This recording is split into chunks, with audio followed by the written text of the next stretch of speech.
Okay, start. Okay నా గురించి నేను ఇంట్రడ్యూస్ చేసుకోవాలా? సార్ బుక్ గురించి ఓకే. సో లాస్ట్ వార్నింగ్ అని ఒక లివర్ డిసీజ్ అవేర్నెస్ గురించి ఒక బుక్ రాయటం జరిగింది. దాని ముఖ్య ఉద్దేశం ఏంటి అంటే, ఎవ్రీడే నాలెడ్జ్ షేరింగ్ ఒక పేషెంట్కి ఒక డాక్టర్కి మధ్యలో జరుగుతుంది. కానీ ఇలాంటి అవగాహన ముందే, పేషెంట్స్ అవ్వకముందే కనుక ప్రతి ఒక్కరికి ఉంటే ఈ డిసీజెస్, లివర్ డిసీజెస్ బారి నుంచి మనం కాపాడుకోవచ్చు అని ముఖ్య ఉద్దేశము.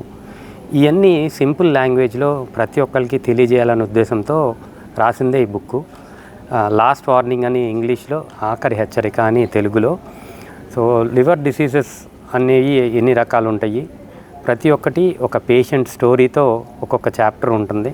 ప్రతి ఒక్క లివర్ డిసీజ్ గురించి అందరికీ అర్థమయ్యే భాషలో ఈ బుక్ రాయటం జరిగింది. ఈరోజు ఈ book launch event Yashoda hospital హైటెక్ సిటీ లో జరిగింది. Former supreme court judge Jasti Chalameswararao గారు and Nandyal MP doctor Byreddy Shabari గారు ఈ బుక్ లాంచ్ ఈవెంట్లో పాల్గొనడం జరిగింది. సో ప్రతి ఒక్కరికి ఈ లివర్ డిసీజ్ అవేర్నెస్ ముందుగానే రావాలి, లివర్ ప్రాబ్లమ్స్ రాకుండా జాగ్రత్తలు తీసుకోవాలని ముఖ్య ఉద్దేశంతో రాసిందే ఈ book. Rao senior consultant gastroenterologist and hepatologist, Yashoda hospital హైటెక్ సిటీ, హైదరాబాద్. సో బుక్ అనేది సడన్గా రాయటం జరగలేదు. ఇది కొంచెం చాలా సంవత్సరాల నుంచి పేషెంట్స్ని చూస్తాము. ఒక last stage of liver disease అంటే సిరోసిస్ వచ్చేసిన తర్వాత పేషెంట్స్ని చూస్తాం. ఈ పేషెంట్స్కి కనుక కొంచెం అవగాహన ఉండుంటే, ఫర్ ఎగ్జాంపుల్ లివర్ సిరోసిస్ అంటే ఎక్కువ శాతం మందికి ఓన్లీ ఆల్కహాల్ తాగే వాళ్ళకి వస్తుంది అనేది ఒక రాంగ్ నోషన్. ఇలాంటి అవగాహన రాహిత్యం వల్ల ఆల్కహాల్ కాకుండా లివర్కి ప్రాబ్లం వచ్చే కారణాలు చాలా అనేకం ఉంటాయి. అందులో ముఖ్యమైనది హెపటైటిస్ బి, హెపటైటిస్ సి అని ఒక రకమైన వైరస్ ఇన్ఫెక్షన్స్. ఈ మధ్య అందరూ వింటూ ఉంటారు ఫ్యాటీ లివర్ అని, కానీ దానివల్ల సిరోసిస్ వస్తుందని అవగాహన చాలా తక్కువ మందికి ఉంది. ఇలాంటి విషయాలు, ఇలా ఆల్కహాల్ తీసుకునే వాళ్ళు పెద్దగా ఆశ్చర్యపోరు వాళ్ళ లివర్ డ్యామేజ్ అయిందంటే. కానీ 50% ఆఫ్ ద పేషెంట్స్ నేను చూసే వాళ్ళల్లో ఎప్పుడూ లైఫ్లో ఆల్కహాల్ తీసుకొని వారు, ఆడవారు, ఇలాంటి వాళ్ళందరూ చాలామంది ఉంటారు. వాళ్ళకి లివర్ డిసీజ్ వచ్చిందంటే వాళ్ళు నమ్మలేరు ఇనీషియల్ స్టేజెస్లో.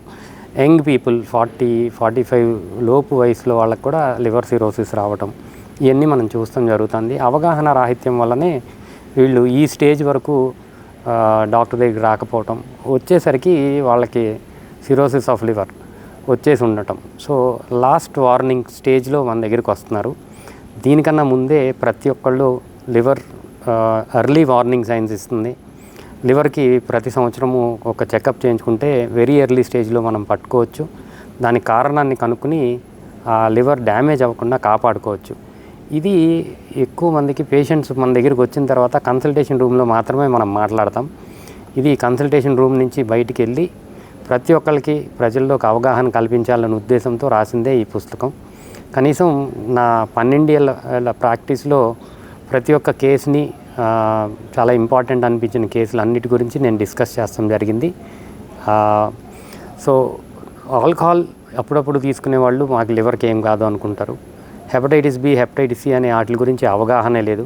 ఫ్యాటీ లివర్ డిసీజ్ లివర్ని సిరోసిస్లోకి నెట్టేస్తుంది, వీళ్ళకి లివర్ ట్రాన్స్ప్లాంటేషన్ అవసరం అవుతుంది అనే అవగాహన లేదు. ఇలాంటి అవగాహన పెంపొందించాలనే ఉద్దేశంతో రాసిందే ఈ పుస్తకం. So exactly. సో బేసికలీ ఇది initial first step, liver disease అవేర్నెస్కి ఒక ఇనిషియేటివ్ అనుకోవాలి. దీంతో మొదలుపెట్టి అవగాహన ప్రతి ఒక్కరికి పెంపొందించాలని ప్రతి ఒక్క చిన్న చిన్న ఊర్లతో సహా మేము అవేర్నెస్ ప్రోగ్రామ్స్ చేయాలని అనుకుంటాం జరుగుతుంది. సో సేవ్ ద లివర్ అని ఫౌండేషన్తో ఆల్రెడీ హెపటైటిస్ స్క్రీనింగ్ క్యాంప్స్ ఇలాంటివి చేస్తున్నాము. సో దాంట్లోనే ఈ లివర్ డిసీజ్ అవేర్నెస్, లివర్ని కాపాడుకోండి, ఆ పేరులోనే క్లియర్గా ఉంది, ఫౌండేషన్ పేరులోనే. సో ప్రతి ఒక్కళ్ళకి అవగాహన కలిగిస్తానికి ఈ మారుమూల విలేజెస్కి కూడా వెళ్ళాలి అనేది మా ముఖ్య ఉద్దేశం. సో సార్ నిత్యం ఇప్పటికైతే ఏమనుకోలేదండి.